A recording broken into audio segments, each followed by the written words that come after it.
soliloque sceptique soliloque sceptique par la Motte Leveillère, réimprimé sur l'édition unique de 1670 Paris Isidore Liseux, 5, rue Scribe 1875. Ce petit ouvrage ne se trouve pas dans les collections des œuvres de la Motte Leveillère, notamment dans celle de 1669. 15 volumes 12, il ne fut publié que l'année suivante en même temps que l'Hexaméron rustique, également exclu de ses collections. L'auteur avait alors 82 ans. C'était un sage à la manière antique, et nous ne pouvions mieux choisir que ces pages pour donner une idée de sa philosophie. Elle montre comment le scepticisme absolu en toute matière, religion, morale, esthétique, histoire, se concilie aisément avec la soumission au mystère du christianisme. Il n'y a, pour cela, qu'à être de son temps et de son pays. On a un salon rempli d'idoles en or, en marbre, en plâtre, au milieu, ce grand Dieu pendu, dont parle Bossuet. Livré aux seules lumières de la science, on hésite, l'embarras est grand, le choix difficile, mais, encore une fois, on est de son époque, et l'on se fait pardonner ses doutes en déclarant, avec saint Paul, qu'on ne sait rien, sinon Jésus-Christ crucifié. 2.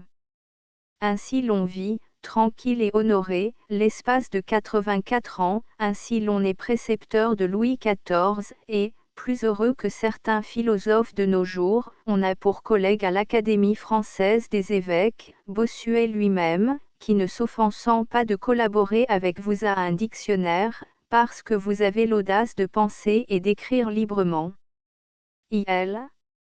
Au lecteur, ne vous étonnez pas que je me serve du mot de soliloque, peu connu dans notre langue, il ne l'est guère davantage dans la latine où saint Augustin l'a employé, et tous ceux qui ont traduit ses œuvres en françois, n'ont pas fait difficulté de le retenir, c'est un entretien secret avec soi-même, qui rispanne d'aucunement aux apartes si fréquents sur le théâtre des Italiens, et que le nôtre, aussi bien que celui des Espagnols, et des Anglais, n'ont pas rejeté.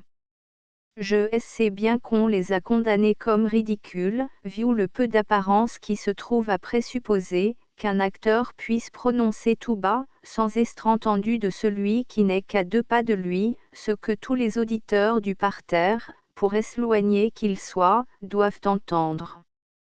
Mais puisque tout ce que les théâtres des Grecs et des Latins ont représenté, aussi bien que les nôtres par imitation, n'est que fable, et une pure imposition ou mensonge, pourquoi n'admettra-t-on pas une chose de si peu de conséquence, à cause qu'elle n'est pas vraisemblable? On oblige bien les spectateurs à prendre un château de cartes pour l'Acrocorinthe, ou quelque autre forteresse semblable, et un petit coin du lieu où se joue la comédie, pour tout le pays attique. Pourquoi, encore un coup, ferait-il difficulté de se laisser tromper par un aparte, prononcé d'une voix contrainte, comme l'on fait, nonobstant que cela choque les sens, de la façon que nous l'avons remarqué? En vérité, l'apparence est moindre, et le raisonnement se trouve beaucoup plus offensé aux premières tromperies, et autres pareilles dont le théâtre est continuellement rempli, qu'aux apartes qui sont rares, et qui ne durent qu'un moment. J'ai assez d'années pour écrire qu'autrefois ces façons de parler estoient en usage, j'ai dit à part moi, et il a dit à part soi, dont l'on ne se sert plus, et qui répondant aux apartes des Italiens. Mais pour revenir au soliloque, il ne s'est pas trouvé moins de personnes qui les ont voulu généralement censurer, que de celles dont nous venons de parler qui ont condamné les apartes, et les Italiens mesmes, nonobstant la pratique de leur théâtre, n'ont pas laissé de prononcer en commun proverbe il parlar solo, et d'apazo, comme s'il n'y avait que des fous qui parlassent à eux-mêmes.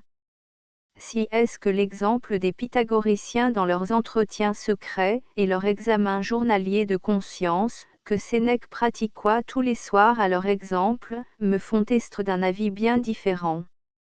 Ce grand précepteur de la morale de son siècle nous représente dans le 6e livre de la colère, qu'il adresse à Novatus, au chapitre 36e, comme à l'exemple du philosophe Sextius, il s'interrogea lui-même tous les soirs, et s'adressant à son âme, lui demanda compte de ce qui s'estoit passé durant la journée, quotidie, dit-il, apéudme causandico, repassant sur ses fautes dans le secret du licte, que sa femme Pauline fait à ce mystère ne troubloa jamais, il ne se l'est pardonnois qu'à la charge de n'y plus retomber, et se prononçoit, en forme de jugement, ses propres termes, vid ne istud amplius facia, nunc tibi ignosco. De tels soliloques, et ceux du docteur de la grâce, m'empêcheront bien de les condamner, comme plusieurs ont fait. Mais puisqu'il n'y a rien de plus naturel, ni aussi de plus ordinaire aux hommes, que de se tromper, pardonnons aux autres leurs erreurs, afin qu'on excuse les nôtres. Soliloque sceptique. Premier soliloque. Le plus important précepte de la science est de savoir qu'il y a des choses qui ne méritent pas d'être sciées, ce que Quintilien a dit particulièrement de quelques notions grammaticales. Mais il y en a d'autres qu'on peut dire être absolument hors de la portée de notre esprit, qui est trop profondément plongé dans la matière, pour bien reconnaître ce qui en est dégagé. Cependant c'est une des principales, et des plus ordinaires maladies de l'homme, d'être travaillé d'une curiosité inquiète pour des choses qu'il ne peut savoir, et qu'il lui est vraisemblablement plus avantageux d'ignorer, que d'en prendre connaissance, puisque Dieu a limité la sphère d'activité de son âme, qui ne peut pas pénétrer jusque-là. Ainsi l'on peut soutenir que c'est une espèce d'intempérance très pernicieuse, de vouloir savoir plus qu'il ne faut, et que le ciel ne nous le permet, plus vel circoncite salon des technologies de l'image et du son, intempéranti genu est, comme un payant mesme l'a reconnu.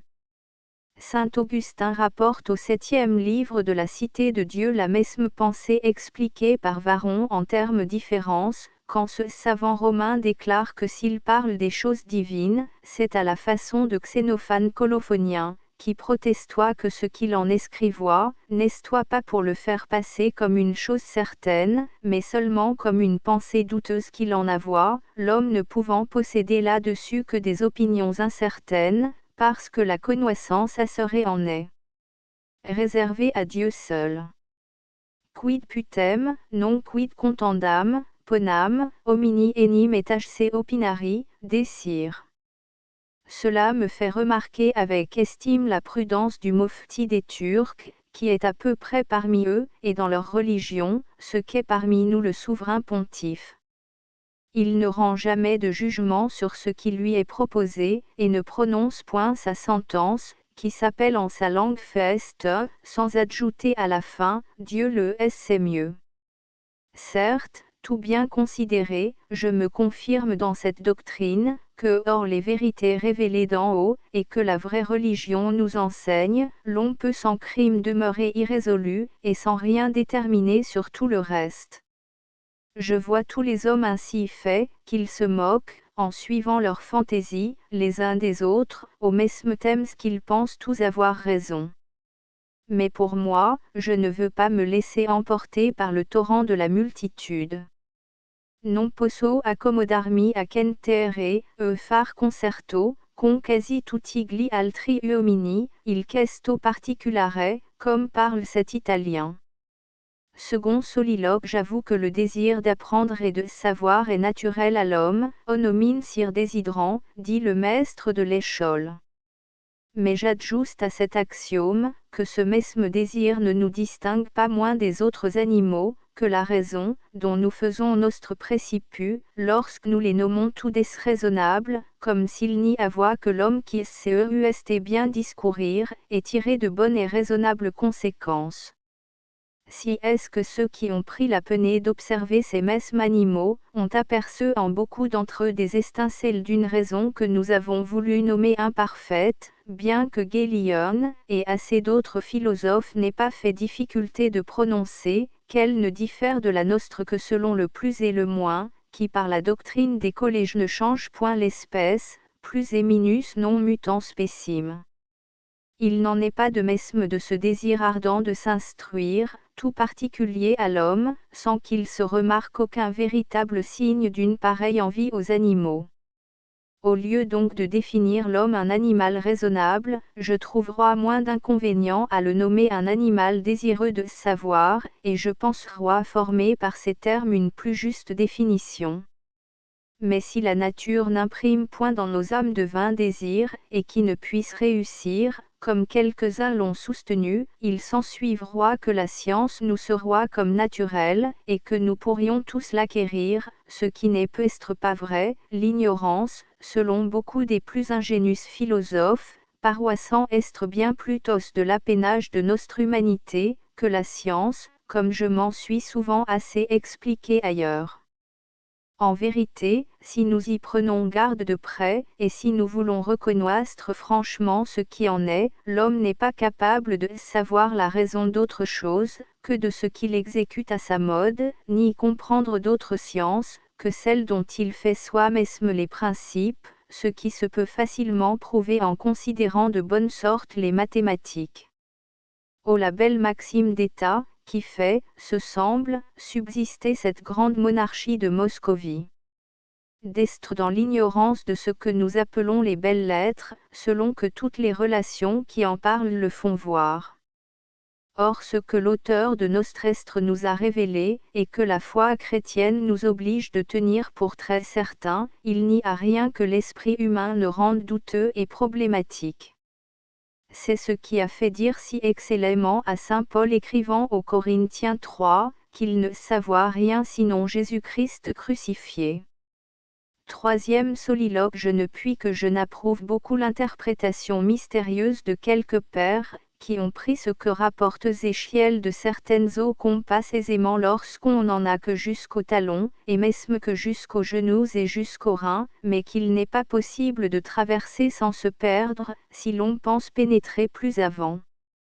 Il croit que le prophète veut signifier ce qui arrive aux personnes curieuses et téméraires, qui peuvent bien prendre quelque connaissance d'abord des choses humaines, et mesme pénétrer jusqu'à de certaines petites notions des divines, mais qui se perdent indubitablement, s'ils pensent aller plus avant, et s'informer également de celles que Dieu a mises au-dessus de la capacité de notre esprit, hc no Deus mirari volui, sirno lui. C'est là qu'il faut dire ce que les Turcs prononcent sur tout ce qui leur paroisse douteux, Allah bilu, Dieu le sait. Notre raison qui nous rend si glorieux, est enfin contrainte d'avouer dans sa plus haute élévation, qu'il y a une infinité de choses qui la surpassent, et qu'il n'y a rien de si conforme à elle-même, si elle est juste et bien réglée, que de désavouer ses plus subtils discours en tout ce qui concerne la foi, où elle ne saura trop s'humilier, ni trop reconnaître sa faiblesse, ou, pour mieux dire, son aveuglement. Certes, saint Augustin a eu grand sujet d'écrire dans la Cité de Dieu, qu'à l'égard de la morale mesme, il valoit beaucoup mieux tenir ses préceptes de la foi, que de notre raison humaine, qui varie sans cesse, et qui n'est constante que dans son inconstance. Elle ne peut faire ses opérations, qu'elle ne s'appuie sur ce que nos sens lui suggèrent, et nous sommes enfin contraints d'avouer que ces mêmes sens, et notre raison, s'entrabusent à qui mieux. En voulez-vous une plus forte preuve, que de considérer comme ce qui est juste et approuvé en France, est réputé mauvais et improuvé, je ne dirai pas, à la Chine, ni au Japon, mais parmi nos plus proches voisins. Étrange et ridicule morale, que les Alpes et les Pyrénées diversifient, ou un filet d'eau, tel que celui qui nous sépare de l'Angleterre, et celui qui divise l'Espagne d'une province d'Afrique qui lui est opposée. Quatrième soliloque. Il n'y a personne qui ne ressente je ne sais quoi de pénible dans son esprit, lorsqu'il commence à raisonner sur les choses du ciel, où il ne trouve pas que sa logique et ses principes s'accordent avec ce qu'il a reçu pour bon aveuglement jusque-là, sans rien examiner. Horace exprime cela dans une de ses odes 4 en ces termes: Parcudeorum calte et infrequent, insanianti dom sapienti consultu ero, nunc retrorsum villeder, adquiterar cursu coge relicto. La secte de Démocrite, la Cyrénaïque, et celle d'Épicure, lui avaient donné de mauvaises opinions de la Providence, comme si les choses d'ici-bas estoient indifférentes à Dieu, parce qu'elles paroissoient à ces philosophes indignes de son occupation. La Saint-Dérèse et un rimes de conscience fait qu'Horace nomme à bon droit cette pensée insagnantam sapientiam, une folle sagesse. Et Lucrèce, plus ancien que lui, appréhendoit de parler mal des choses divines, sur ces mesmes fondements contraires à toutes sortes de religions, ce qui lui fait dire à son lecteur, illu inacies rebus virene fort reari impiat rationi inirelmenta, viancando gredisque tout le monde est touché de cette crainte, si Dieu ne l'a toi sans grave fait abandonner à un sens reprouvé. Il n'y a que la foi qui, dans la vraie religion, nous empêche de déférer aux tentations que l'ennemi de notre repos et de notre salut nous suggère sur ce qui regarde le ciel. Il a bientôt séduit les plus grossiers, parce que, selon le mot de l'Ecclésiastique, les simples se rendent aux premières apparences trompeuses d'un dangereux discours, et sont aussi faciles à persuader, qu'un enfant est aisément fait pleurer, a faci verbi parturifatus, tancam gemitus partu infanti. Certes, l'on se doit bien garder de soumettre les vérités constantes de la vraie religion, qui nous ont été révélées d'en haut, au raisonnement humain, parce que si vous pensez accommoder la foi au discours qu'on peut former sur ce qu'elle enseigne, chacun prétendra avoir droit d'en penser à sa mode, n'y ayant rien de si divers que l'esprit de l'homme, et ainsi cette foi ne sera plus une comme elle doit être. Il faut avaler sans mécheur ce qu'elle prescrit, comme une médecine salutaire qui guérit au-dedans si on ne la rejette point, ce qui arrive à ceux qui la veulent trop savourer. Si vous voulez l'accorder de tout point avec les sciences humaines, vous la ruinez absolument, parce que selon le mot de l'échole, possit scientia tolitur faedis, sicut possit fruition tolitur spes. En effet, on ne croit pas les choses qu'on essaie, ce qui donna lieu à Pomponas de se délivrer des mains de l'Inquisition où il estoit, pour avoir dit nettement dans sa chaire de professeur en philosophie, qu'il ne croit pas l'immortalité de l'âme. Ne pouvant pas nier d'avoir ainsi parlé, à cause qu'on lui produisoit des témoins irréprochables, il s'avisa d'interpréter son dire en l'avouant, avec cette solution, qu'il savoit et enseignoit démonstrativement que nos âmes estoient immortelles, ce qui faisoit qu'il ne tenoit pas cela de la foi. Par cette raison d'Albert le Grand, emploie mesme par lui contre Augustinus Nifus 5, Code credita cum siti non conveniu, et principia et fideicum principies naturalibus. Un serviteur nommé Chalinus se sert de cette raison dans la Cassine de Plaute 6, avec ses propres termes, ad pollego od credo, sed certo scio, voulant dire qu'on ne croit pas les choses que l'on essaie. Aussi y a-t-il grande différence entre savoir et croire, selon que saint Thomas définit ce dernier. Credere et actu intellectus ascensienti divin volutati, ex imperio volutati ad homo per gratiam. La foi donc qui règle notre créance, est tout autrement sûre que la science humaine, où tout est incertain, d'où vient la détermination du concile de Nicée 7, dubius in fidei, infidelice. On ne sauroit sans crime suspendre tant soit peu sa créance en ce qui touche la foi, ni révoquer en doute le moindre de ses articles sans péché. Cinquième soliloque. Mais n'est-il point à craindre, qu'établissant ainsi le doute partout, excepté aux choses qui regardent notre salut, et qui nous ont été révélées d'en haut selon que l'Église nous l'enseigne, toute la société civile n'en souffre beaucoup, parce que ne restant plus rien au surplus dans la nature que de problématiques parmi les hommes, selon que leur esprit est ingénieux à défendre opiniâstrement ce qu'il sait une fois imaginé, ils vivront dans des contestations perpétuelles. Car personne n'ignore le mot de Protagore, que tout peut être disputé, de amnire in utranque partant disputari pos exco, et de ac ipsa, en amnisere es in utranque partant disputabilicit. Combien de grands personnages y a-t-il eu, que Sénèque nomme dans une de ses épîtres 8, qui ont testé du mesme sentiment, Nausifane, Parménide, Zénon et Late, avec une infinité de sectes entières qu'il cite, dont l'échelle présupposoit le mesme sentiment. Si l'on dit que Platon et assez d'autres excellents philosophes ont testé d'une opinion contraire, c'est ce qui peut donner le plus d'inquiétude, s'il est soutenable qu'on doive croire chacun en son art, puisqu'ils ont testé tout d'une mesme profession, qui a loi à rechercher curieusement la vérité.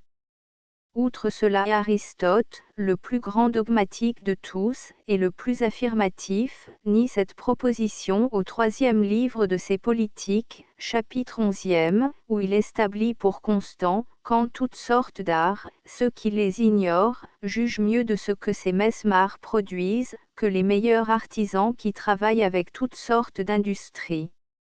Ainsi, dit-il, un père de famille juge avec plus de discernement de la disposition commode d'une maison, que son architecte. Un pilote reconnaît mieux si le gouvernail de son vaisseau est bien fabriqué, que celui qui l'a fait. Et les convives dans un festin portent meilleur jugement de la presse des viandes qui s'y trouvent, que le cuisinier qui les a assaisonnées. Il passe jusque-là que les musiciens, ni les poètes ne sont pas les plus capables juges de leurs ouvrages. Ne tenons donc pas pour indubitable, que chacun doive toujours être cru, et prononcé définitivement dans sa profession.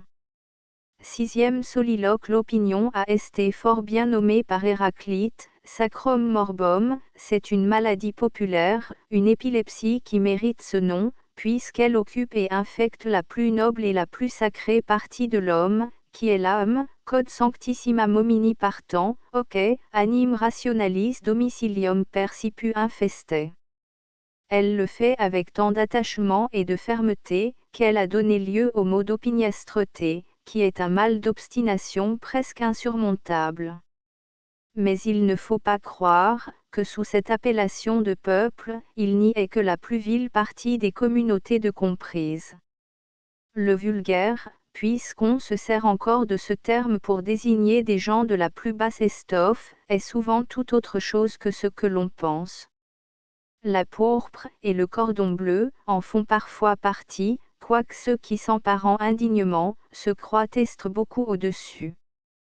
Tant y a que quand la plupart du monde a une fois épousé une opinion, pour absurde qu'elle soit, et que parlant comme l'on fait au-delà des Alpes, il mondo est infinocchiato d'una opinion, sa fausseté ne la fait guère quite, au contraire l'on se roidit souvent d'autant plus à la maintenir, qu'elle est déraisonnable et absolument opposée à la vérité, qui n'est ni escoutée ni comprise par la folle et ignorante multitude, outre qu'on s'imagine qu'il y a plus d'adresse à maintenir le faux que le vrai.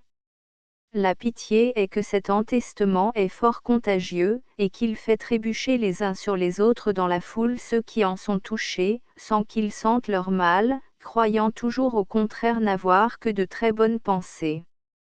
Or ce n'est pas le moi de guérir leur infirmité d'établir l'incertitude de toute chose, puisque s'il n'y a rien que de douteux, ils sont excusables de ne quite pas leur fantaisie erronée, pour en prendre d'autres qui ne valent pas mieux. Ainsi le meilleur sera de laisser le monde en l'état qu'il est, et de suivre le précepte que saint Paul donne à Timothée 9, de ne s'échauffer point en des disputes fâcheuses, non contendere verbis, comme étant une chose inutile. Si vous croyez avoir raison contre un antagoniste qui la méprise, ou qui ne l'entend pas, cédez-lui la victoire en riant, comme je l'ai vu faire avec adresse, Porri gerbam, c'est du bestie. En vérité celui-là avoit quelque sujet, se semble, de soutenir que la raison est toi contre l'ordre de nature, vu que les hommes raisonnables ne lui paroissoient pas moins rares, que les monstres. Quoi qu'il en soit, la sentence d'Aristote n'est pas ici peu considérable, encore qu'il ne l'ait pas toujours suivie, stultas opinions ad modum destrur stultissimum. Il faut pardonner avec mesprit à des syncopes de raison, et des béveuilles spirituelles ou d'entendement, à qui les Grecs ont donné le nom de, et que nous remarquons parfois en ceux avec qui nous contestons, soit de vive voix, soit par écrit, puisqu'en tout cas on ne sauroit trop déférer à l'aphorisme de ce savant père de l'Église, milios et dubitar de occultis quam litigar de incertis. nous ne nous repentirons jamais de nous y être tenus. Septième soliloque. Quelques-uns pourraient penser là-dessus, qu'il est plus accent grave propos de garder un perpétuel silence, que de l'expliquer en quelque façon que ce soit, puisqu'on ne peut rien dire de solide, toutes choses ayant deux anses, et pouvant être prises diversement comme incertaines et problématiques. J'avoue que le silence tient lieu souvent de nourriture à l'âme, estant pour cette considération très recommandable, quoiqu'il faille aussi tomber d'accord qu'il est parfois l'asile et le refuge d'une parfaite ignorance, qui se cache sous son ombre. D'ailleurs, généralement parlant, l'avantage du silence est tout visible, en ce que celui qui parle se vide, et que celui qui écoute se remplit. J'ai fait plus d'une fois cette réflexion dont je me viuse souvenir ici, que l'écomesme, toute babillarde fille qu'elle est dans la fable, nous fait leçon du péril qu'il y a de communiquer à d'autres des pensées d'importance, vu qu'étant une fois sortis de chez nous, les pierres et les rochers ne s'en peuvent taire, et les redisent. Le silence de 5 ans des pythagoriciens, et celui des cardinaux qui n'oseront parler, et sont comme muets, jusqu'à ce que le pape leur ouvre la bouche, peuvent servir d'instruction là-dessus. C'est ce qui fait prononcer proverbialement aux Espagnols, calar, y obrar, por la tierra, y por la mar, et les Arabes ont cet adage qui va au mesme sens, duo modis per homine, abundantia aux pommes, et abundantia sermoni, au lieu que selon Salomon dit, qui custodie os sum, custodie animam suam, et que suivant sa doctrine, stultu cocecitaqui, sapien reputabitur, et si compresseri lebia sua, intelligent. Si est qu'outre qu'il y a des silences trompeurs et dissimulés, on peut soutenir qu'on ne saura juger des hommes que par leurs actions, et par leurs discours. Parle, dis-moi à un ancien, si tu veux que je te connoisse, loquer, ut vidme. En effet, l'action, qui comprend la parole, est la mesure de l'être, et les choses ne sont, à le bien prendre, qu'autant qu'elles agissent, et qu'elles se font connaître de l'une ou de l'autre manière, en faisant ou en parlant. Cependant, comme l'inaction et la fainéantise, qu'Amasis vouloir être puni de mort, est nommé par les Italiens le vice des honnêtes gens, et que selon eux, il lavorare et mestier d'abua, le silence de mesma ses partisans qui en font leur capital, et d'autres qui ne le peuvent souffrir, parce, disent-ils, qu'un oiseau muet ne fait point d'augure, ave muda non resaguero, c'est l'espagnol qui parle ainsi. Certes, il n'y a point de médaille qui n'ait un revers, ni de si beaux préceptes de morale, qui ne soient diversement envisagés. Huitième soliloque. La beauté, qui passe pour la plus aimable chose qui se puisse voir, et qui appelle tout le monde à soi, nous fournira un bel exemple de ce divers envisagement. Les charmes de la beauté sont tels, qu'elle se rend maîtresse des sages les plus modérés, et des conquérants les plus invincibles.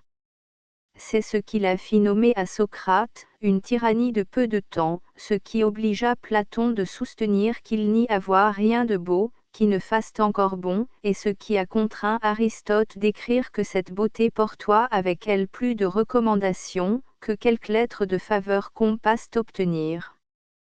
Et véritablement elle donna lieu aux premières monarchies du siècle d'or, les peuples obéissant volontairement, de sorte qu'alors on ne voit point de rebelles qui ne fussent aveugles. Encore aujourd'hui toutes les conditions de la vie cherchent dans la beauté ce qui les doit faire estimer. Le soldat met sa gloire à posséder un beau cheval, et des armes bien polies. Un peintre n'est en réputation, que par la beauté de ses tableaux, ni un orateur que par celle de ses périodes. Or ce n'est pas merveille que notre humanité considère si fort un agréable aspect, vu que la beauté du corps qui se voit, est ordinairement l'image de l'esprit qui l'informe, les perfections internes engendrant les externes, jusqu'aux pierreries, dont l'éclat procède de la juste mixtion des éléments au-dedans. Cependant, à cause de l'infidèle compagnie qui se trouve entre la vertu et la beauté, raram facie mixturam cum sapientia forma, beaucoup de gens ont dressé de grandes invectives contre la dernière, qui se fait principalement estimer lors que le sexe féminin s'en peut prévaloir.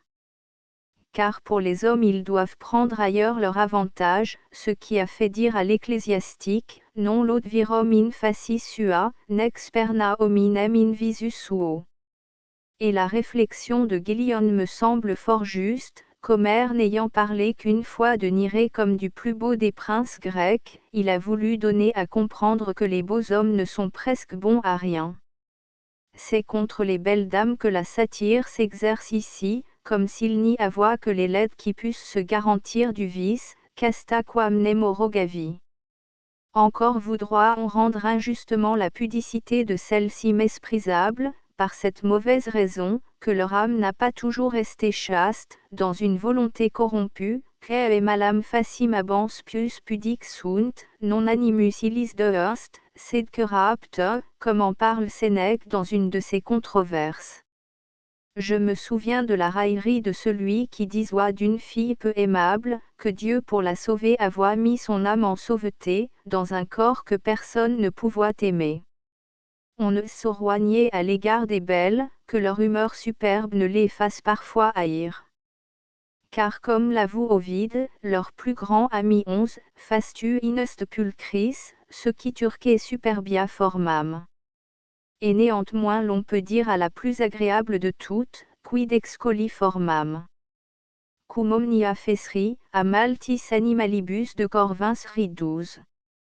Il est impossible, dit Diodore Sicilien, d'avoir jamais autant de beauté, que cet animal à qui elle a fait donner le nom de Sépu, parce que l'aveu de tous les jardins ne peut réjouir ni satisfaire comme la sienne.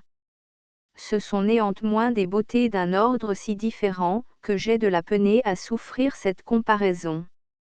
9e soliloque. Si la beauté a eu des adversaires qui l'ont méprisée, ce n'est pas merveille que quelques-uns aient pris plaisir à préférer une caduque vieillesse aux impétuosités d'une bouillante jeunesse. Car quoique le vieil Caton XIII n'approuvasse pas le proverbe déjà usité de son thème, qu'on se doit rendre vieille de bonheur, afin de l'estre longtemps, ce qui semble donner de l'avantage à l'âge avancé sur celui qui l'a précédé, il est pourtant vrai que ses devanciers et ceux qui ont vécu depuis Louis, se sont déclarés pour le proverbe contre le sentiment de Caton. J'avoue que la jeunesse a des emportements qu'on ne saurait assez condamner, ce qui a fait qu'Aristote n'a pas feint d'écrire 14, que contrevenant au précepte du sage Chilon, les jeunes gens font toutes choses avec excès, omnia animi agunt.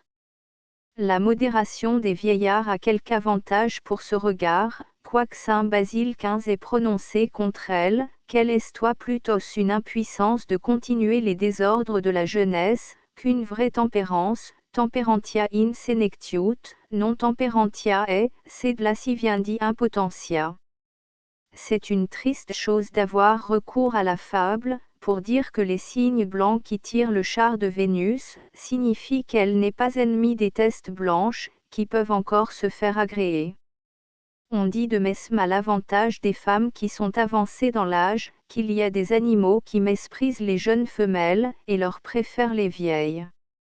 Aristote l'assure en ces termes 16, arite primum vetustior ovzine, novellos enim minus persecuntur. Pour moi qui me suis assez déclaré là-dessus, devant que j'eusse passé la grande année climactérique, je fais peu de cas de toutes ces observations, et je trouve bien plus considérable la belle et élégante description que nous fait Juvénal, dans sa 10e satire, des imperfections de la vieillesse, qui me font souscrire aux mots de Sénèque le tragique, rarum et Félix idanque Sénex. L'honneur que beaucoup de nations ont déféré au grand âge, a eu ses raisons, mais comme s'écrit Ozone sur cela, quid refaire? Cornix an ideo ant signum. Les ténèbres sont plus anciennes que la lumière, qui voudra les louis préférés pour cela.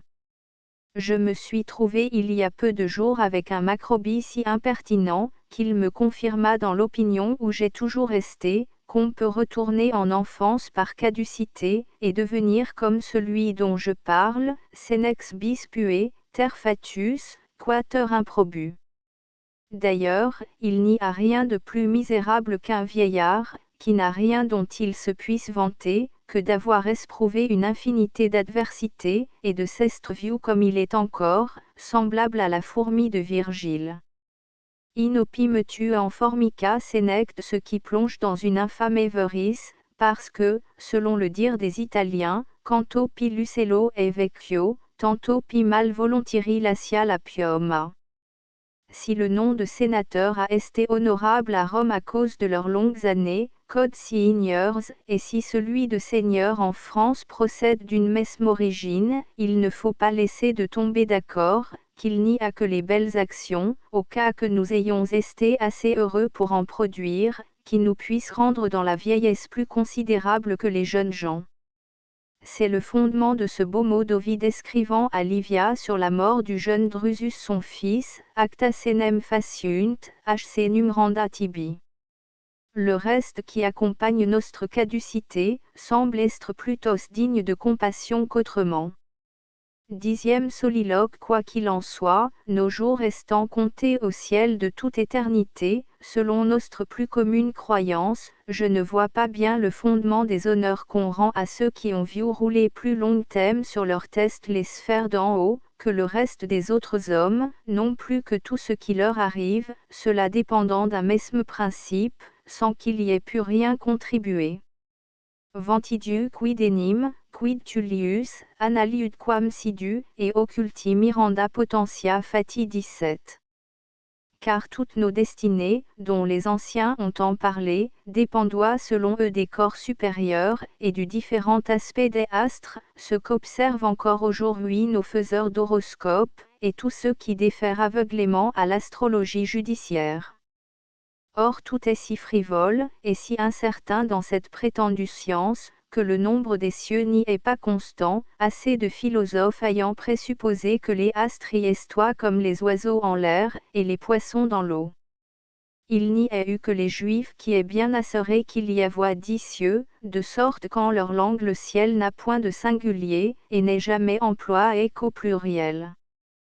Selon leurs rabbins, les 10 courtines du tabernacle de leur temple, signifient ces 10 cieux, et le passage du texte sacré, qui dit « Opera digitorum tuorum sunt ceali », témoigne que nos deux mains n'ayant que 10 doigts, le nombre des cieux n'est ni moindre, ni plus grand que celui-là. Quant aux astres et aux étoiles, Platon les établit dans son épinomie pour des dieux visibles, ou du moins pour leurs images que nous devons respecter. L'ordre, selon Louis, que les planètes conservent entre elles, montre qu'elles sont animées. Et Ovide, conformément à cette opinion commune, n'a pas manqué de mettre ces animaux au ciel dans le premier livre de ses Métamorphoses, No regio fore ulla suis animalibus orba, astra tenant clest saalum, form deorum. Le soleil étant le principal d'entre eux, Apollon estoit nommé, ou surveillant, par les Grecs, comme il se peut voir dans Fornutus. Tant y a qu'à cause que les premiers pères de l'Église déféroient plus à l'école de Platon qu'à celle des autres philosophes, ils admettoient l'animation des cieux et des étoiles, et l'on compte entre les erreurs d'Origène celle d'avoir cru ces mesmes étoiles capables du vice et de la vertu. Y a-t-il un art plus ridicule que celui de la judiciaire, quoi qu'aient pu faire ces suppositori, qui ont toujours tâché de rendre leurs prédictions apparemment véritables par des interprétations qui font pitié à tous ceux qui en considèrent l'absurdité. J'en ai assez produit d'exemples dans quelques écrits imprimés, je veux seulement me remettre ici en mémoire celui qui regarde le poète Échille. On lui avoit prédit par l'inspection du ciel qu'il mourroit de la chute d'une maison, et l'on voulut que la tortue qui porte toujours sa maison, et qui lui écrasa sa teste chauve, eussent été désignée par la prédiction. Comment l'astrologie aura elle quelque chose de constant, et où l'on se doit rester, puisque ses professeurs se contrarient les uns les autres, et bastissent sur des fondements différents. Le père Sémédo observe que les Chinois qui n'établissent que 28 constellations, ont néanmoins un bien plus grand nombre d'étoiles que nous n'en reconnaissons. Si est-ce que le père Adam, astrologue royal, y fonde ses jugements sur les mêmes aphorismes que suivent les Européens. Au fond, si le mouvement de la Terre est présupposé, comme le cardinal Nicolas de Siusley l'a établi 18 et 80 ans depuis Louis Copernic, suivi d'une infinité d'autres, que pouvons-nous recueillir de toutes les maximes des anciens, qui doivent satisfaire un esprit solide au sujet dont nous parlons? Aussi voyons-nous que les plus grands hommes se sont repentis d'avoir déféré à la vanité de cette profession. Cardan avoue 19 que la connaissance qu'il avoit de l'astrologie, lui fut fort préjudiciable, parce qu'il croit, suivant ses plus constantes maximes, ne devoir pas vivre plus de 40 ans, et nous savons que sa vie a été de 75 - 3 jours. Matthieu Paris fait un conte ridicule à ce propos de l'empereur Frédéric II, créant testé de la vanité de cette science trompeuse, il s'abstint la première nuit de ses noces de toucher sa femme Isabelle, fille d'Angleterre, que le matin ne fasse venue, et cela par le conseil de quelques astrologues, donec competen aureei ab astrologie nunciartur. Et Scaliger le père écrit dans sa poétique, que rien ne peut en fortifier l'opinion impie d'Épicure touchant la création fortuite du monde par le concours et assemblage hasardeux des atomes, que l'inégale et téméraire disposition des astres sur nos tests, où ils ne font aucune figure ni arrangement qui semble raisonnable. Car les figures qu'on leur fait représenter sont toutes imaginaires, et à peine y voit-on un triangle assez imparfait sous le nom du delta ou deltoton, non plus que de lignes bien droites, si vous exceptez celle du baudrier d'Orion, qui multiplié sert à mesurer toute l'étendue du ciel. Le chancelier Bacon a fait déjà cette remarque, et que rien ne se meut là-haut par des cercles parfaits. Le mesprise où j'ai toujours resté des prédictions astrologiques, m'a transporté plus que je ne pensois, adjustant ceci à ce que Jean ait écrit ailleurs. 11e soliloque. Ce peu que je viens d'observer touchant la judiciaire me fait penser à l'opinion que les premiers philosophes grecs ont eue de Dieu, et de la nature, qui l'ont souvent confondu. Cicéron 21 tient que Straton de Lansac ne reconnaisse que la dernière, puisqu'il n'y avoit point d'effet qu'il ne lui attribuasse, sans en rapporter aucun à Dieu, lansas nus treto omnia effecta natur, nulla dies tribuba. Et mesme cet orateur romain appelle ailleurs 22 la raison naturelle, une loi divine et humaine, natur ratio, creae et lex divine eriumene. Platon et Aristote ont eu d'autres pensées, et ce dernier remarque au 6e livre de sa Métaphysique, qu'à n'admettre point d'autre substance que les matériels, selon Kant usoit ses devanciers, la physique sera la première philosophie, et non pas celle qui suit et est au-delà, ce qui lui a fait donner le nom de métaphysique. Mais en vérité les deux mondes de Platon, l'insensible et l'autre intelligible où habite la vérité, sont des viandes bien creuses, de mesme que les nombres qui composoient la nature selon Pythagore. Les deux matières d'Aristote, l'une sensible aussi, et l'autre intelligible qui enveloppe les mathématiques, ne sont pas moins chimériques à ceux qui veulent philosopher, aussi bien que naviguer sereinement, et toujours terre à terre, de peur de s'égarer. Ceux-là s'empêcheront toujours d'employer dans la physique des termes nouveaux et surnaturels, comme quelques-uns ont voulu faire depuis peu. Mais il y a des esprits qui croient n'avoir jamais bien rencontré, si contrariant les autres, ils ne suivent une route différente de la leur, semblable à l'oiseau Merops qui vole au rebours des autres, avançant toujours vers sa queue, Merops, avium sola, retroorsu ace versus codam fertur, dit Élien dans son Histoire des animaux. Ainsi aux choses mesmes d'aussi peu de conséquences, que celles dont nous venons de parler sont importantes, on ne trouve que diversité d'opinions. Pline veut que les oiseaux nous aient enseigné l'usage du gouvernail d'un vaisseau. Sénèque et Posidonius l'attribuent aux poissons dans le mouvement de leur queue. Et cette inclination naturelle à la nouveauté contentieuse, autant que d'autres raisons morales qu'on pourrait rapporter, ont engendré enfin l'animosité qui s'observe entre quelques nations, dont je vais dire un mot après ceux qui l'ont observé devant moi.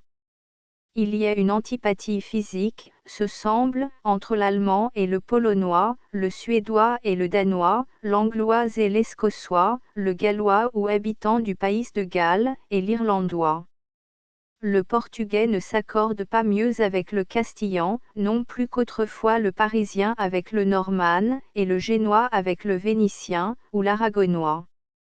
Les Arabes sont toujours en différend avec les Abyssins, les Turcs avec les Persans, les Moghols avec les Jusbegs, les Chinois avec les Japonois, les Moscovites avec les Tartars.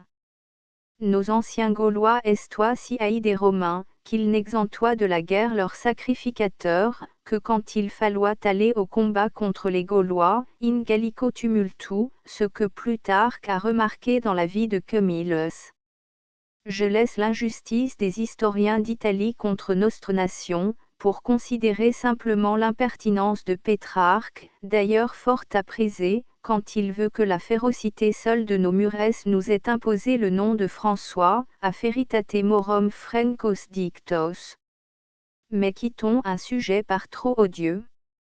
12e soliloque. Cette grande discordance des nations fait voir entre autres choses, qu'il n'y a point, à le bien prendre, de commune notion parmi les hommes, qui pensent tous si diversement et avec une opiniâtreté si voisine de la haine, que Théognie a eu raison d'appeler dès son thème l'opinion un de nos plus grands mots, opinio quidem hominibus magnum malum est. Je ne sais point de meilleure résolution à prendre là-dessus, que de suivre le conseil que saint Paul donne à Timothée, de ne contester jamais avec des paroles ordinairement inutiles, et qu'il nomme fort bien, inaniloquia. À moins de déférer à cet avis salutaire, il n'y a rien de plus tumultueux que notre vie, parce que tout ce que contient la nature est sujet à controverse, qui s'étend mesme plus loin dans cette considération d'Aristote 23, opinabile latius patre quam ens, quia et code non est, opinabile. Certes, c'est une chose pitoyable de voir d'un œil exempt de prévention, comme chacun prend les choses à sa mode, et comme il n'y a presque personne qui n'aime mieux reprendre Dieu, et la nature, que de reconnaître ingénuément l'ignorance où il est. Juste de cette pensée après Cicéron au livre 5e de ses questions Tusculanes, rerum naturam, quam errorem nostrum danar malumus. Mais quoi, il vaut mieux imiter là-dessus Démocrite, qu'Héraclite, si nous en croyons Sénèque 24, à cause que selon Louis Humanius et Déridre Vitan, quam deplorar, bien qu'il avoue qu'on se peut plus à propos abstenir de l'un et de l'autre. Quoi qu'il en soit, la maxime qu'il établit ailleurs, de tenir toujours pour très mauvais ce que le peuple approuve, nous est confirmée par le Tolle, crucifix des Juifs, qui montre bien que la voix du peuple n'est pas toujours la voix de Dieu, de sorte qu'il n'y a guère d'âme philosophique qui ne dise avec le mesme Sénèque 25, argumentum pessimi turbae. L'orateur romain que j'ai déjà cité, et que je citerai toujours très volontiers en de semblables matières, témoigne encore ce sentiment en ces termes 26, Philosophia possi et contenta judicibu, multitudinem consulto ipsa fugien, equipsie suspecta et invisa.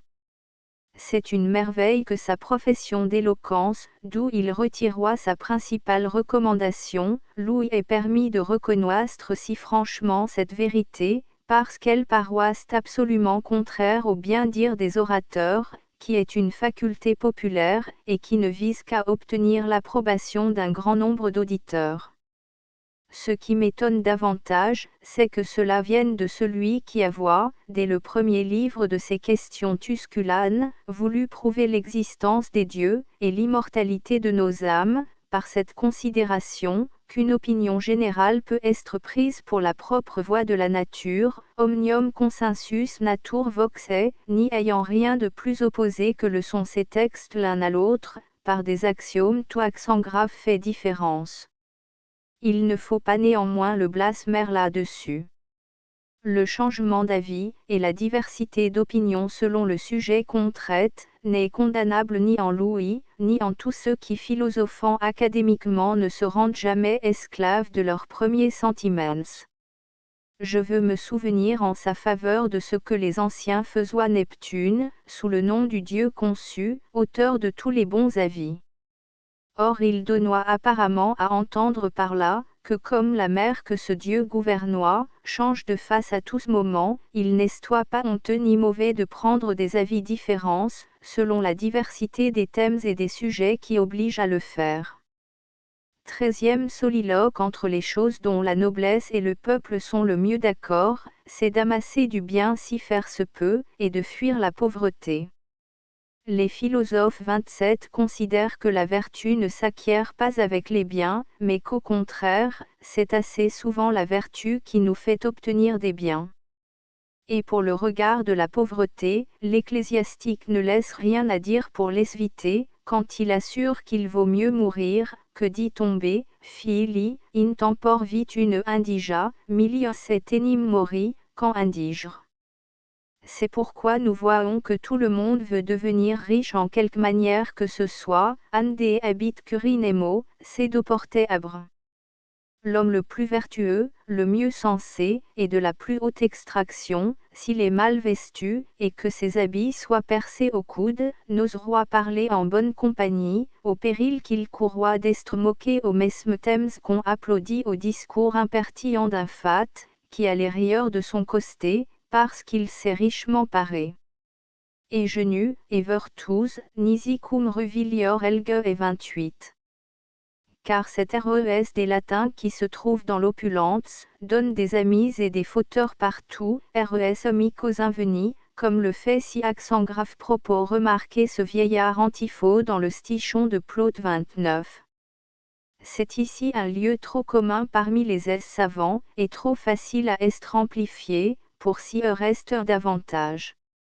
Mais il n'a pas été moins aisé, à ceux qui l'ont voulu contredire, de prendre le parti, sinon d'une extrême indigence, au moins d'une tolérable et honnête pauvreté.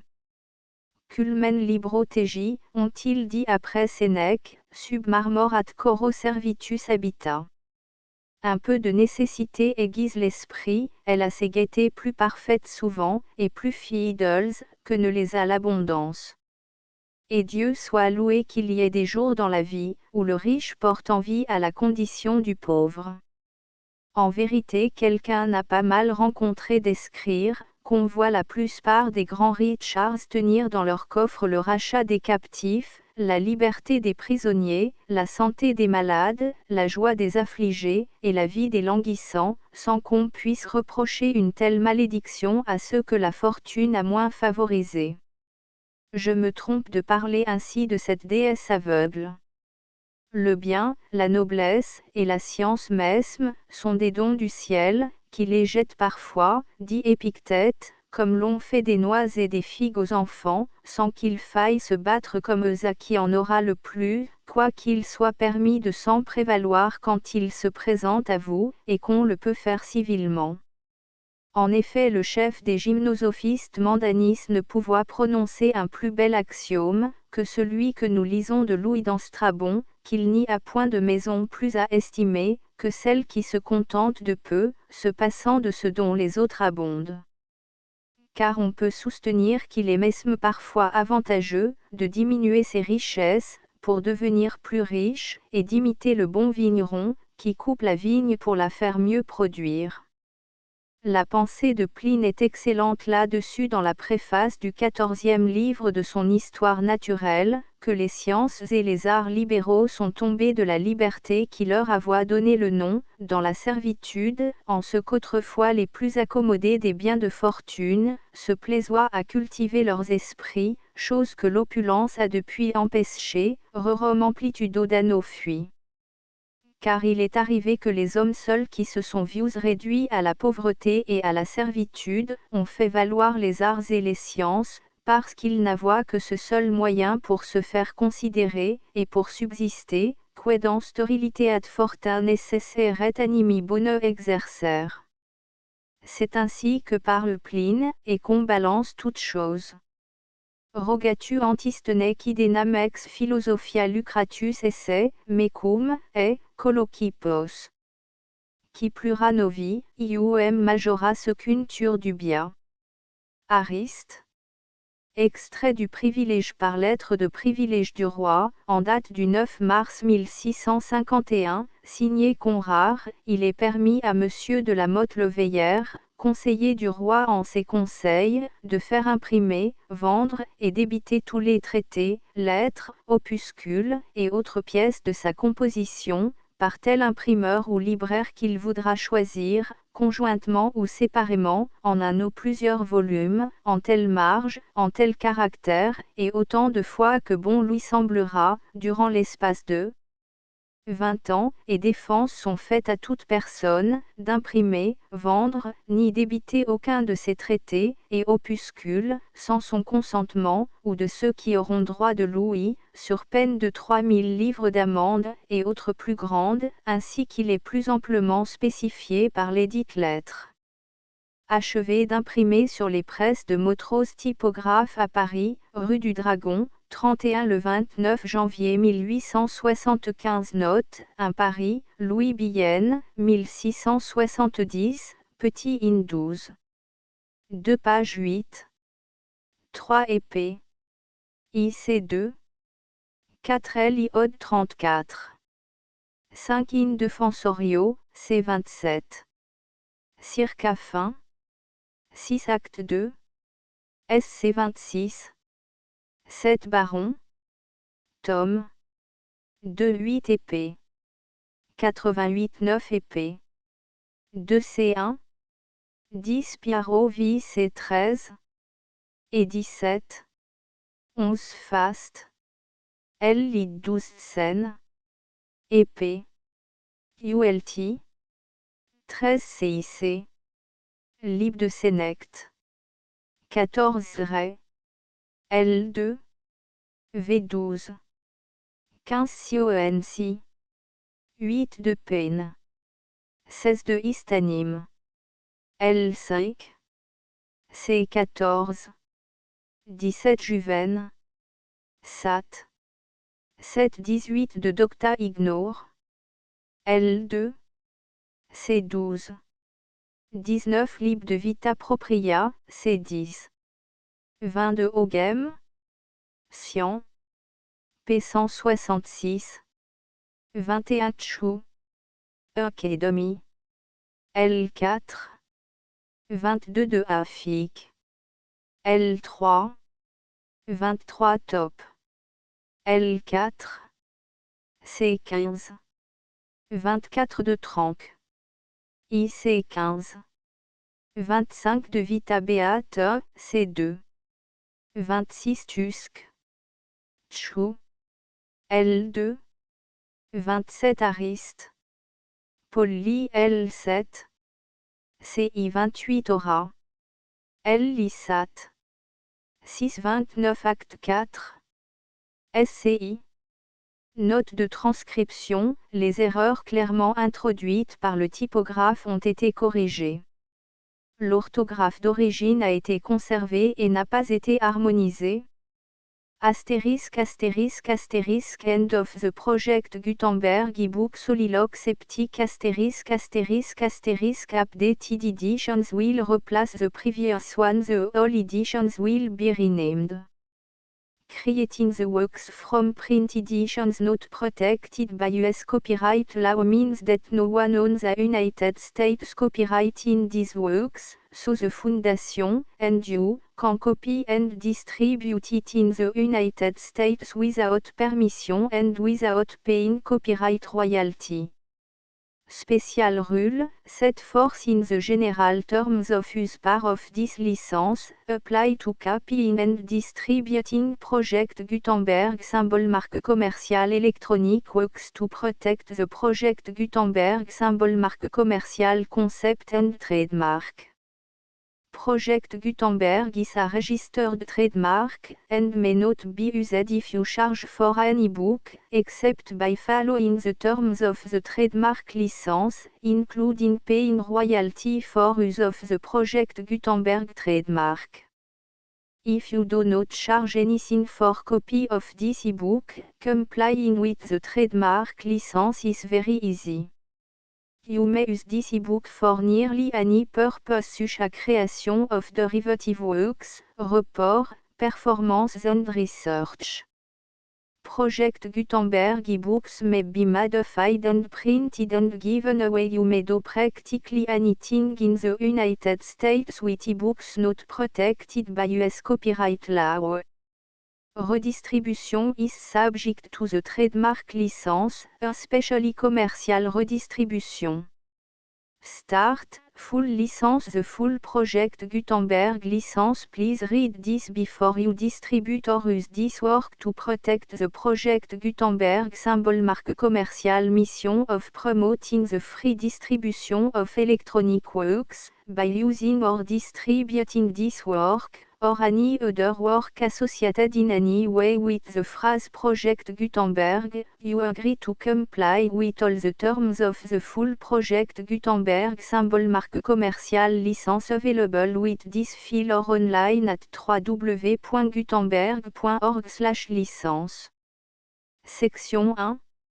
General Terms of Use and Redistributing Project Gutenberg symbol mark commercial electronic works. 1.a By reading or using any part of this Project Gutenberg symbol mark commercial electronic work, you indicate that you have read, understand, agree to and accept all the terms of this license and intellectual property, trademark/copyright, agreement. If you do not agree to abide by all the terms of this agreement, you must cease using and return or destroy all copy of Project Gutenberg symbol mark commercial electronic works in your possession. If you paid a fee for obtaining a copy of or access to a Project Gutenberg symbol mark commercial electronic work and you do not agree to be bound by the terms of this agreement, you may obtain a refund from the person or entity to whom you paid the fee as set forth in paragraph 1.e.8. 1.b Project Gutenberg is a registered trademark. It may only be used on or associated in any way with an electronic work by people who agree to be bound by the terms of this agreement. There are a few things that you can do with most Project Gutenberg symbol mark commercial electronic works even without complying with the full terms of this agreement. See paragraph 1.c below.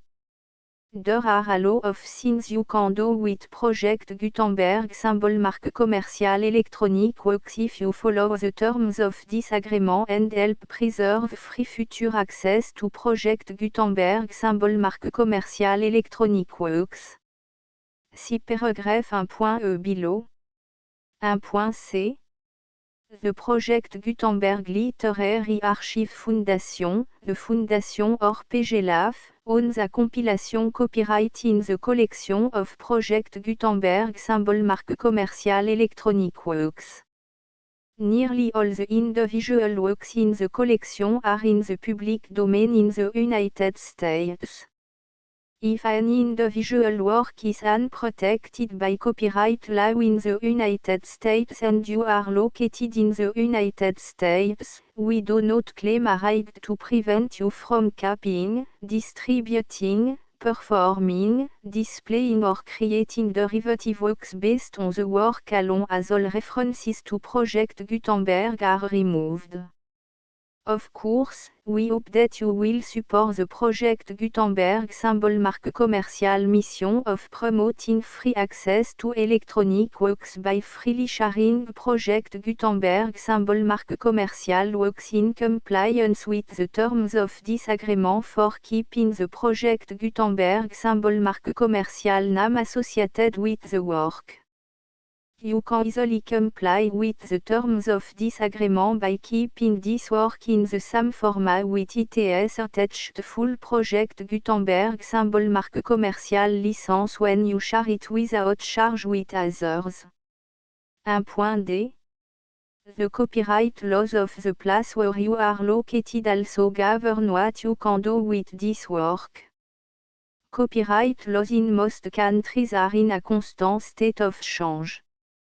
If you are outside the United States, check the laws of your country in addition to the terms of this agreement before downloading, copying, displaying, performing, distributing or creating derivative works based on this work or any other project Gutenberg symbol marque commercial work.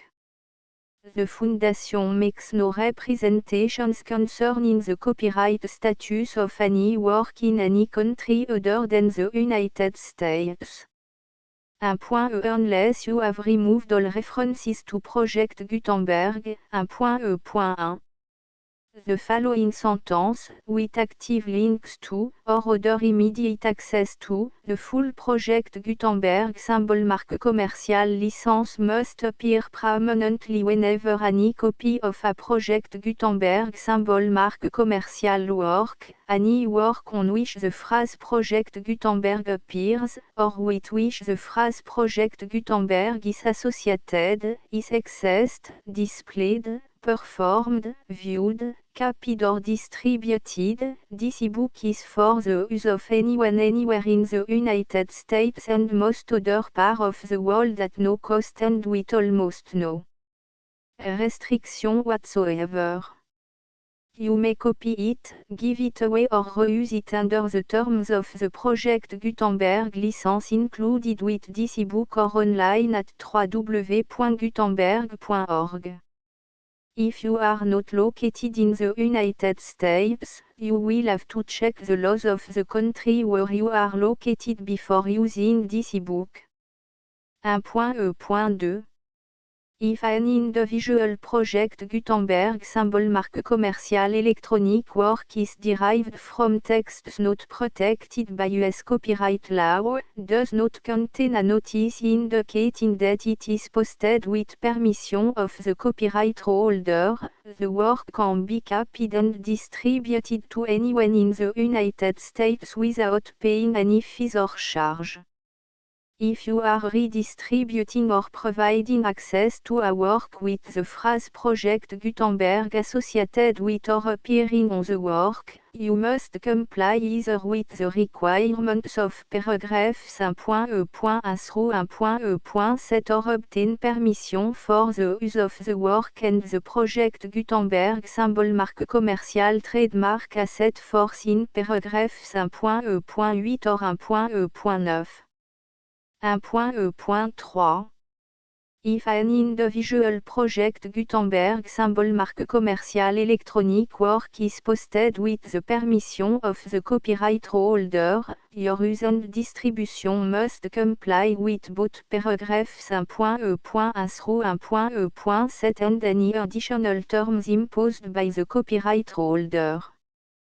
Additional terms will be linked to the Project Gutenberg symbol marque commercial license for all works posted with the permission of the copyright holder found at the beginning of this work.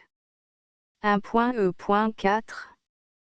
Do not unlink or detach or remove the full Project Gutenberg symbol marque commercial license terms from this work, or any file containing a part of this work or any other work associated with Project Gutenberg symbol marque commercial.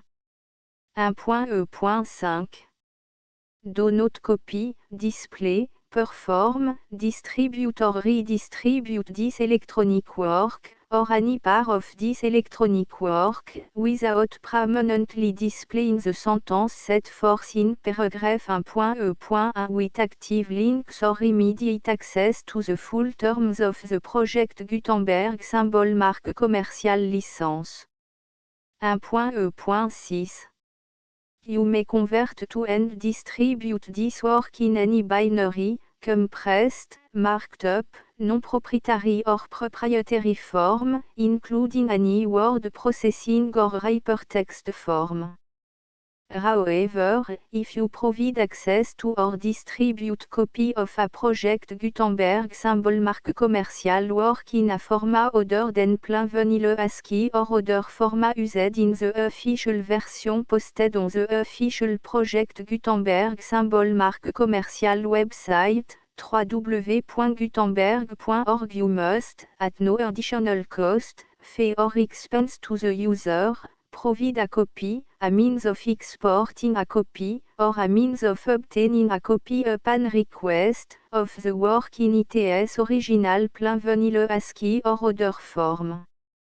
Any alternate format must include the full Project Gutenberg symbol marque commerciale licence as specified in paragraph 1.e.1. 1.e.7. Do not charge a fee for access to, viewing, displaying, performing, copying or distributing any Project Gutenberg symbol marque commerciale works unless you comply with paragraph 1.e.8 or 1.e.9. 1.e.8. You may charge a reasonable fee for copy of or providing access to or distributing Project Gutenberg symbol marque commerciale electronic works provided that you pay a royalty fee of 20% of the gross profit you derive from the use of Project Gutenberg symbol marque commerciale works calculated using the method you already use to calculate your applicable tax.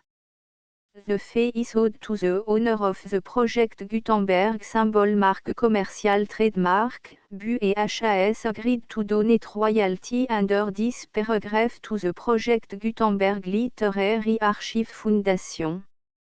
Royalty payment must be paid within 60 days following each date on which you prepare, or are legally required to prepare, your periodic tax returns. Royalty payment should be clearly marked as sent to the Project Gutenberg Literary Archive Foundation at the address specified in Section 4, Information à bout donation to the Project Gutenberg Literary Archive Foundation. You provide a full refund of any money paid by a user who notifies you in writing, or by email, within 30 days of receipt that // does not agree to the terms of the full Project Gutenberg symbol marque commerciale licence. You must require such a user to return or destroy all copy of the works possessed in a physical medium and discontinue all use of and all access to other copy of Project Gutenberg symbol marque commerciale works.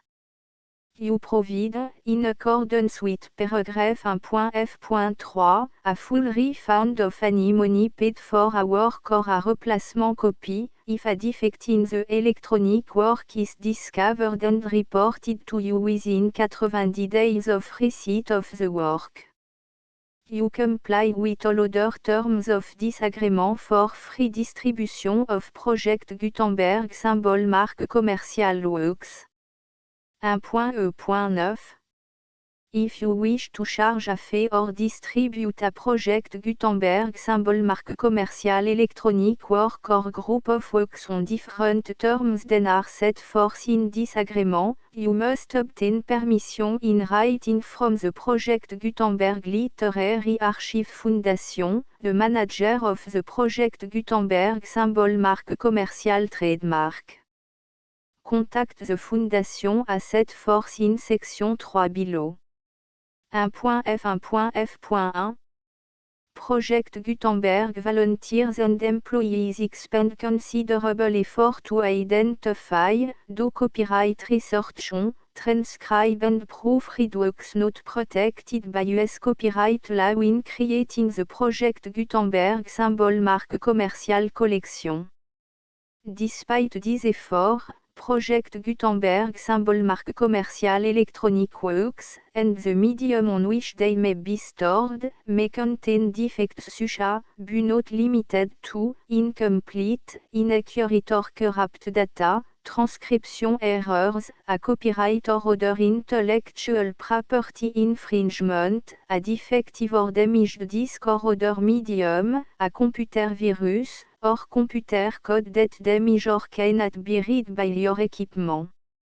1.f.2 Limited warranty, disclaimer of damage, except for the right of replacement or refund described in paragraph 1.f.3, the project Gutenberg Literary Archive Foundation, the owner of the project Gutenberg symbol mark commercial trademark, and any other party distributing a project Gutenberg symbol mark commercial electronic work under this agreement, disclaim all liability to you for damages, costs and expenses, including legal fees.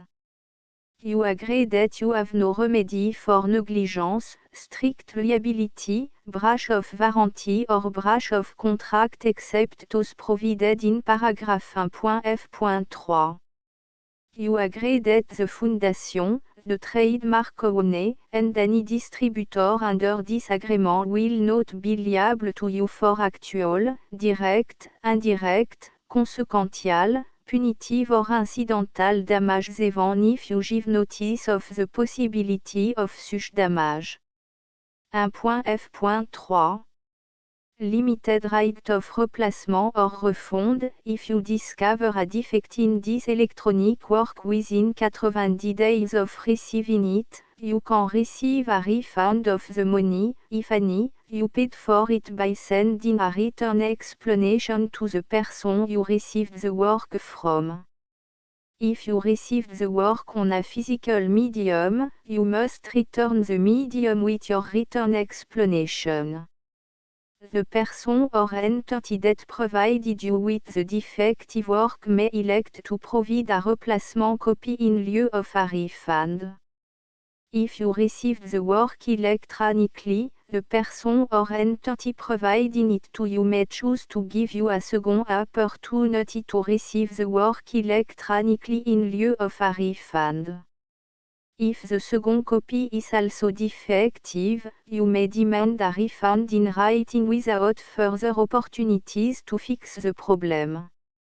1.f.4 Except for the limited right of replacement or refund set forth in paragraph 1.f.3, this work is provided to you as, with no other warranties of any kind, express or implied, including but not limited to warranties of merchantability or fitness for any purpose. 1.f.5 Some states do not allow disclaimers of certain implied warranties or the exclusion or limitation of certain type of damages. If any disclaimer or limitation set forth in this agreement violates the law of the state applicable to this agreement, the agreement shall be interpreted to make the maximum disclaimer or limitation permitted by the applicable state law. The invalidity or unenforceability of any provision of this agreement shall not void the remaining provision. 1.f.6 Indemnity, you agree to indemnify and hold the Foundation, the trademark owner, any agent or employee of the Foundation, anyone providing copy of Project Gutenberg symbol mark commercial electronic works in accordance with this agreement, and any volunteers associated with the production, promotion and distribution of Project Gutenberg symbol mark commercial electronic works, harmless from all liability, costs and expenses, including legal fees, that arise directly or indirectly from any of the following which you do or cause to occur. A. Distribution of this or any Project Gutenberg symbol mark commercial work. B. Alteration, modification, or addition or deletions to any Project Gutenberg symbol mark commercial work. And C. Any defect you cause. Section 2. Information about the mission of Project Gutenberg symbol mark commercial. Project Gutenberg symbol mark commercial is synonymous with the free distribution of electronic works in format readable by the widest variety of computers including obsolete, old, middle-aged and new computers. It exists because of the effort of hundreds of volunteers and donations from people in all walks of life. Volunteers and financial support to provide volunteers with the assistance they need are critical to reaching Project Gutenberg symbol marque commercial S goals and ensuring that the Project Gutenberg symbol marque commercial collection will remain freely available for generations to come. In 2001, the Project Gutenberg Literary Archive Foundation was created to provide a secure and permanent future for Project Gutenberg symbol marque commercial and future generations. To learn more about the Project Gutenberg Literary Archive Foundation and how your efforts and donations can help, see section 3 and 4 and the Foundation information page at www.gutenberg.org. Section 3. Information about the Project Gutenberg Literary Archive Foundation. The Project Gutenberg Literary Archive Foundation is a non-profit 501(c)(3) educational corporation organized under the laws of the state of Mississippi and granted tax-exempt status by the Internal Revenue Service. The Fondation SEIN or Federal Tax Identification Number is 64 à 6 221 541. Contribution to the Project Gutenberg Literary Archive Foundation are tax deductible to the full extent permitted by US federal laws and your state's laws. The Foundation's business office is located at 809 North 1500 West, Salt Lake City, U84 116, 801, 596 à 1887.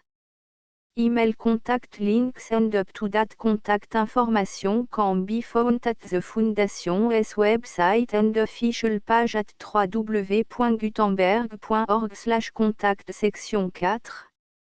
Information about donation to the Project Gutenberg Literary Archive Foundation. Project Gutenberg symbol marque commercial depends upon and cannot survive without widespread public support and donation to carry out its mission of increasing the number of public domain and licensed works that can be freely distributed in machine-readable form accessible by the widest array of equipment including outdated equipment.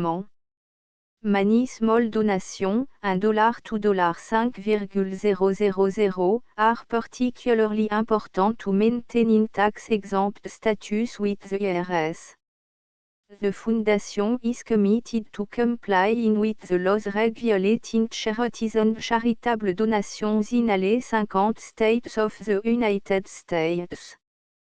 Compliance requirements are not uniform and it takes a considerable effort, much paperwork and money fees to meet and keep up with these requirements. We do not solicit donations in locations where we have not received written confirmation of compliance. To send donation or determine the status of compliance for any particular state, visit www.gutenberg.org/donate. While we cannot and do not solicit contribution from states where we have not met the solicitation requirements, we know of no prohibition against accepting unsolicited donation from donors in such states who approach us with offers to donate. International donations are gratefully accepted, but we cannot make any statements concerning tax treatment of donations received from outside the United States.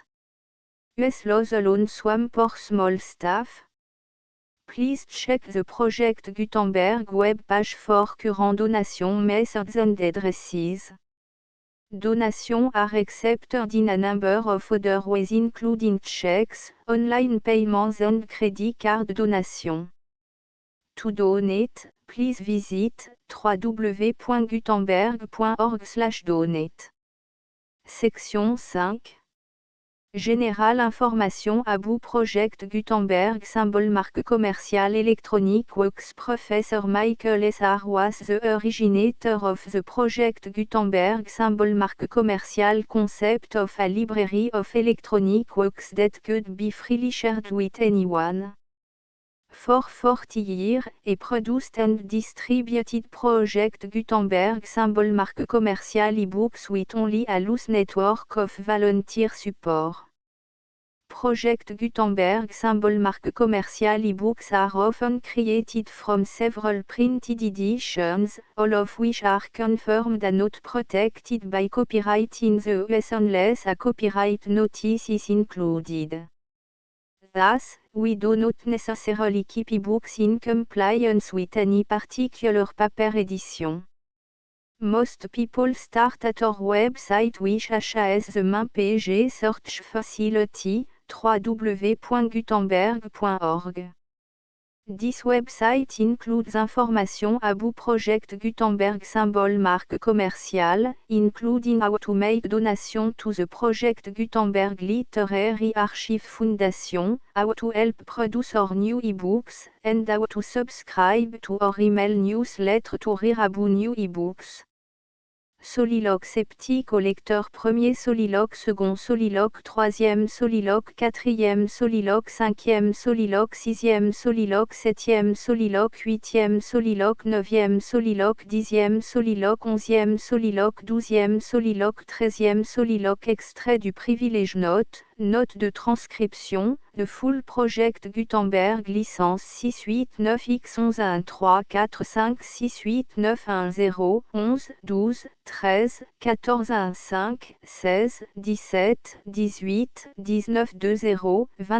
52, 24,